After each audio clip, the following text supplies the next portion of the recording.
In a quiet town in the late 1940s, Robbie Mannheim, a 14-year-old boy, lived with his parents.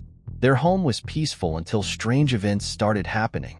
Furniture moved on its own, and eerie noises echoed through the house. Robbie's parents were scared and didn't know what to do. Robbie's Aunt Harriet had recently passed away. She had been a spiritualist and had introduced Robbie to the Ouija board. After her death, the strange occurrences began.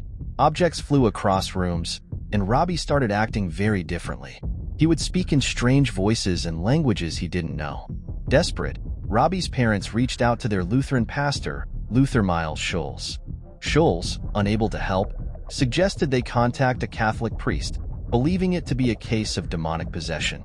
Father Raymond Bishop, a Catholic priest, was called to help. He arrived at the Mannheim home, sensing something was terribly wrong.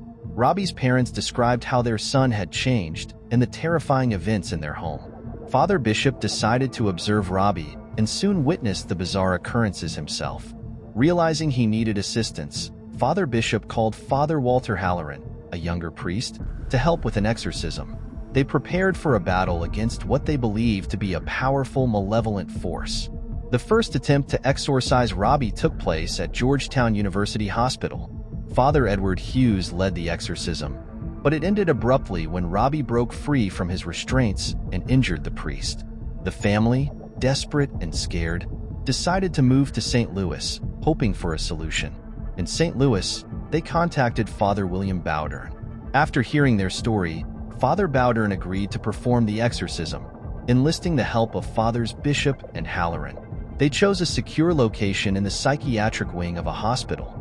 As the priest began the ritual, Robbie's behavior became more violent. He screamed, thrashed, and spoke in guttural voices. The words evil and hell appeared on his skin, as if scratched by unseen claws. The air grew cold, and the room filled with a sense of dread. Father Halloran, though skeptical, could not deny what he saw. Robbie exhibited unnatural strength and spoke Latin fluently, a language he had never learned. The boy's bed shook, and objects in the room moved on their own. The priests realized they were facing a truly dark force. The exorcism continued for several days. The priests, exhausted but determined, recited prayers, sprinkled holy water, and commanded the demon to leave Robbie's body. Despite the boy's violent reactions, they did not give up, holding on to their faith. The final exorcism took place in a small chapel within the hospital. Fathers Bowdern, Bishop, and Halloran, along with Father Van Roo, gathered for what they hoped would be the last battle. They knew they were facing a formidable entity and prepared themselves for a long fight. As the ritual began, Robbie's eyes turned black, and his voice deepened into a monstrous growl. The room's temperature dropped, and an oppressive presence filled the space. The priests stood firm, their voices rising in prayer. Robbie's body convulsed violently, and he screamed, "I am Legion." The priests intensified their prayers, calling on the power of Jesus Christ to expel the demon. The battle continued for hours, with Robbie lashing out and breaking Father Halloran's nose. Yet, the priests remained steadfast. As dawn approached, Robbie let out an ear-piercing scream, then fell silent. The oppressive presence lifted, and the room grew warmer. Robbie opened his eyes, now clear and calm.